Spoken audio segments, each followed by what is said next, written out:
વિદ્યાર્થી મિત્રો, welcome to all of you.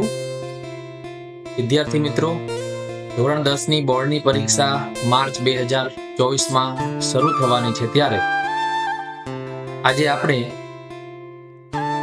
વિજ્ઞાન વિષયમાં વિભાગ સી ના મોસ્ટ આઈએમપી પ્રશ્નોની ચર્ચા કરીશું.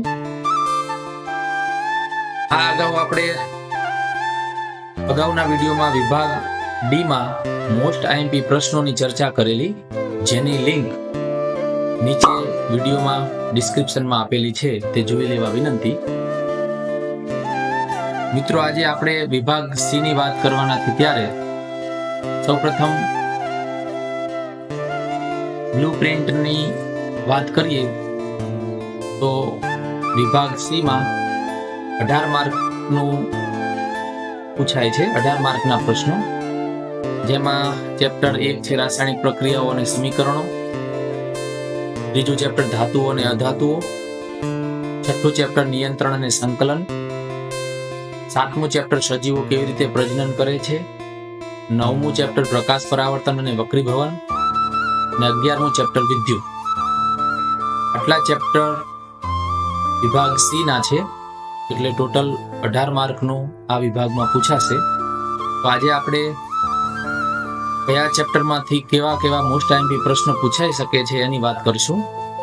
જો તમે આ બધા પ્રશ્નો તૈયાર કરશો તો તમને ચોક્કસ લાભ થશે, એટલે આ વિડીયોને અંત સુધી જોજો અને તમારા મિત્રોને શેર પણ કરજો.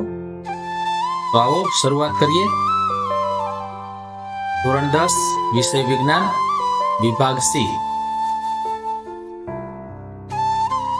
ધોરણ 10 વિષય વિજ્ઞાન વર્ષ 2024 વિભાગ સી ના મોસ્ટ આઈએમપી પ્રશ્નો, તેમાં 3 માર્ક વાળા 6 પ્રશ્નો પૂછાશે અને એના કુલ 18 માર્ક છે.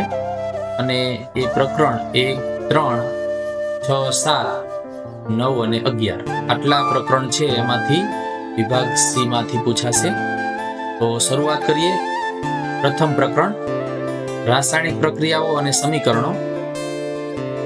આ ચેપ્ટરમાંથી એક પ્રશ્ન 3 માર્કનું પૂછાશે, એટલે પ્રથમ પ્રકરણ છે એમાંથી વિભાગ સી માં 3 માર્કનું પૂછાય છે. પહેલો પ્રશ્ન મોસ્ટ આઈએમપી પ્રશ્ન, સંયોગીકરણ પ્રક્રિયા એટલે શું? ઉદાહરણ આપી સમજાવો. બીજો પ્રશ્ન ખોરાપણું એટલે શું? તેની સમસ્યા ઘટાડવાના ઉપાયો જણાવો. ત્રીજો પ્રશ્ન વિસ્થાપન પ્રક્રિયા એટલે શું? ઉદાહરણ આપી સમજાવો. ચોથો પ્રશ્ન પદાર્થ X નું દ્રાવણ ધોળવા માટે વપરાય છે, જેમાં 2 પ્રશ્નો પૂછાય છે. પદાર્થ X નું નામ આપો અને તેનું સૂત્ર લખો. અને બીજો પ્રશ્ન પદાર્થ X ની પાણી સાથેની પ્રક્રિયા લખો. તો વિદ્યાર્થીઓ, તમે પણ સાથે સાથે નોટમાં નોંધ કરતા જજો. પછીનો પ્રશ્ન 5મો, ઓક્સિડેશન અને રિડક્શન પ્રક્રિયા કોને કહે છે? ઉદાહરણ આપી સમજાવો. છઠ્ઠો પ્રશ્ન ઘરની દિવાલો દોડવા માટે શું વપરાય છે? તે પદાર્થ કેવી રીતે બને છે તે સમીકરણ લખી સમજાવો.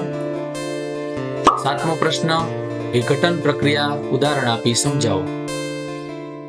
તો પહેલા પ્રકરણમાંથી આપણે મોસ્ટ આઈએમપી પ્રશ્નો પસંદ કર્યા છે 7, જે તમે નોંધ કરશો.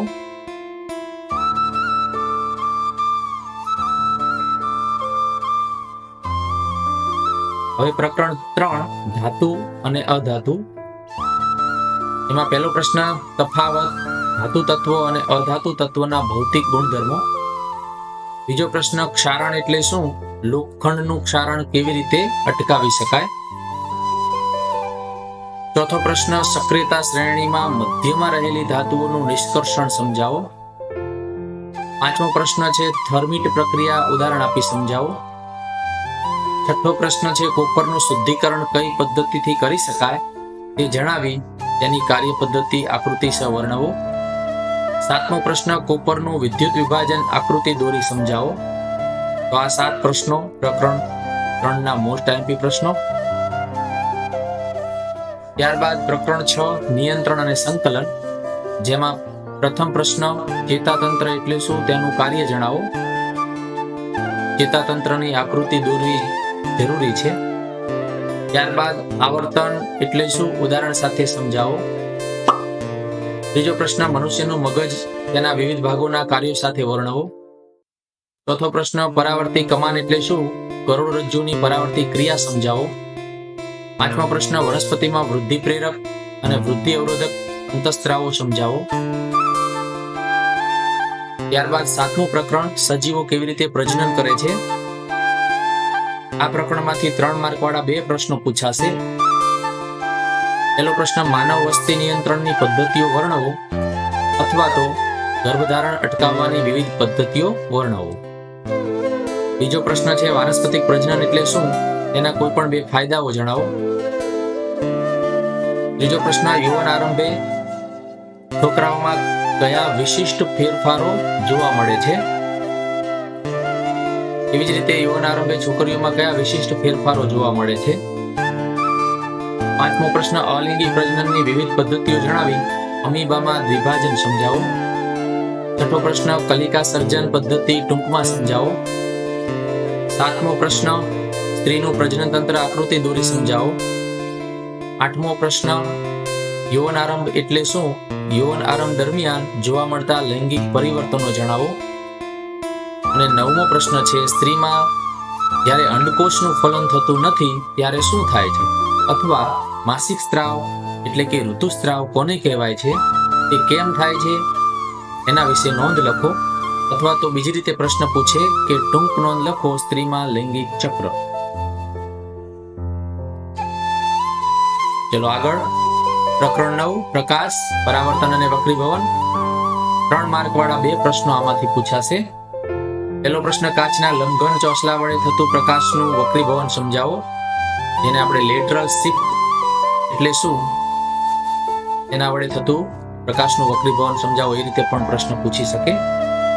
પ્રકાશનું વક્રીભવન એટલે શું? પ્રકાશના વક્રીભવનના નિયમો લખો. ત્રીજો પ્રશ્ન, પ્રકાશનું પરાવર્તન એટલે શું? પ્રકાશના પરાવર્તનના નિયમો લખો. ચોથો પ્રશ્ન, ઓહમનો નિયમ સાબિત કરતો પ્રયોગ વર્ણવો. પાંચમો પ્રશ્ન, ગોલી અરીસા વડે થતા પરાવર્તન માટેની કાર્ટેશિયન સંજ્ઞા પદ્ધતિ સમજાવો.